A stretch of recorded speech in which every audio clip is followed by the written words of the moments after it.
Yes, Saeed, go ahead. Thank you. Very quickly, just to follow up on Simon's point on the goal, the end game.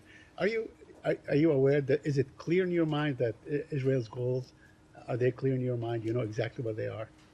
We do. They've been quite clear about that, which is they want to ensure that Hamas can no longer govern. Let me just finish. That Hamas can no longer govern in Gaza, and that they can no longer use Gaza as a place to launch attacks against innocent civilians in Israel. So we are likely to expect this war to go on until the last Hamas person is am completely neutralized. I am not. No, I'm trying to understand. I will let the government of Israel speak to their military campaign. All right. Let me ask you on the numbers. You know, we talked about numbers today.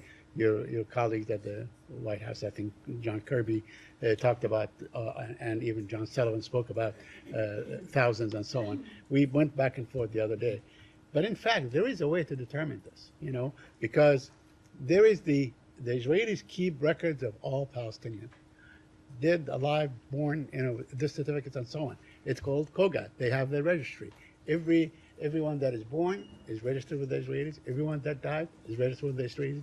They have identification numbers. You can compare those IDs that were published by the Ministry of Health in Gaza to the actual figures. Would the United States do that? To look at it, to substantiate these figures that we hear. So I mean, the figures are staggering, 8,400. That's a lot of people. Let me just say this. We don't have the ability to offer independent assessments of what's happening on the ground in Gaza because we do not have people there to conduct, let me finish, to conduct that type of assessment.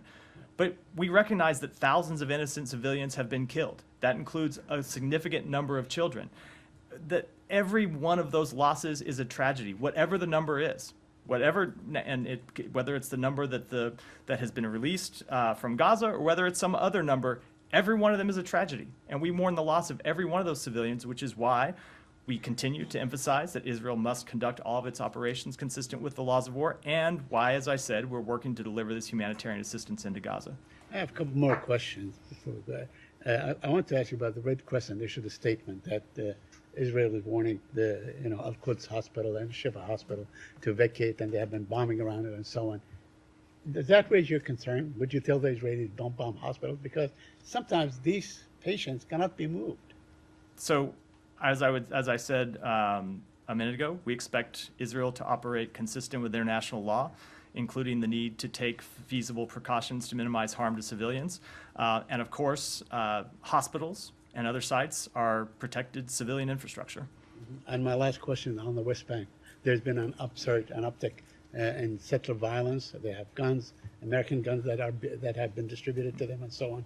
They forced people out of a couple of villages and so on. I wonder if you're following this on this issue, or everybody just caught in what's happening in Gaza. We are following it. In fact, you heard the president speak to this publicly last week. I'm saying in terms of actual steps on the ground. Let me just say, we consistently and unequivocally condemn all acts of terrorism and violence and the targeting of civilians, including the recent attacks by Israeli extremist settlers in the West Bank. Israel must take measures to protect Palestinians from such attacks and to hold accountable any settlers who carry out attacks, as well as any members of the Israeli Defense Forces who stand by or fail to intervene when these attacks occur.